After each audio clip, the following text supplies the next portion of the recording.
Un safari, c'est simple, c'est juste une chasse aux Pokémon géantes. Donc l'idée c'est de se rassembler entre dresseurs Pokémon, donc tous ceux de Tours. Là aujourd'hui on est à peu près 800, histoire de faire une chasse tous ensemble et voilà, s'amuser tous ensemble. Alors, je suis à l'origine de l'organisation, j'ai créé la page Pokémon Go Tour 37 avec mes collègues de bureau. On a créé ça depuis le début, du coup maintenant on est un peu plus de 5000 personnes. On est la communauté sur Tours qui avons le plus de membres, donc du coup on en profite pour organiser des choses comme ça, en partenariat avec les autres communautés, notamment un groupe aussi Pokémon où ils sont 2000 environ.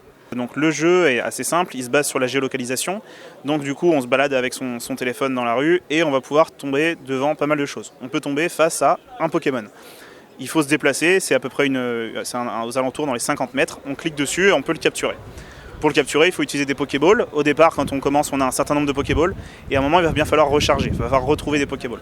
Pour ça, il y a un endroit qui s'appelle le Pokéstop. Ici, au parc de la Péraudière, par exemple, dans le parc, il y en a 12.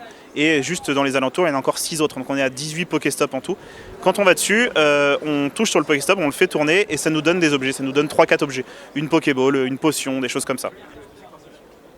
Et du coup, suite à ça, le Pokéstop, on peut donc le réalimenter toutes les 5 minutes. Toutes les 5 minutes, on peut le refaire tourner. Ce qui fait qu'ici, en fait, on peut faire un très grand tour du parc. Ça prend plus que 5 minutes. Et on fait tous les Pokéstops comme ça.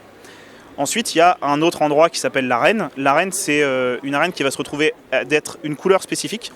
Dans le jeu, on peut choisir une équipe. Il y a les bleus, les rouges, les jaunes. On choisit ça à partir d'un certain niveau. Et du coup, une arène se retrouve d'être de la couleur de la personne qui l'a prise. Et donc, l'idée va être de se mettre à plusieurs sur une arène pour pouvoir reprendre l'arène, la mettre de sa couleur. Comment que tu expliques le succès de Pokémon Go ? Alors ça c'est assez compliqué. Pokémon dans l'ensemble c'est assez générationnel. On a vraiment toute une tranche de grands ados ou de jeunes adultes qui sont fans de ça. Ça touche un petit peu du coup les générations qui sont au-dessus, en dessous. Et puis après il y a l'effet de masse. Plus il y a de joueurs et plus il y a de gens qui ont envie de jouer, qui ont envie de comprendre ce que c'est et qui se mettent à jouer. Finalement, c'est un jeu qui est un bon compromis par rapport à des jeux comme Candy Crush ou des choses comme ça. Là, il y a quand même des personnages emblématiques, les Pokémon, quelque chose qui ont bercé notre enfance avec un dessin animé, etc. Pas juste un jeu comme ça. Il y a le fait de se rassembler. En plus, c'est l'été, ça fait un peu. Là, on en voit qui se rassemblent le soir. Ça fait un peu colonie de vacances. Ils se rassemblent, ils mettent de la musique, ils se posent dans un parc.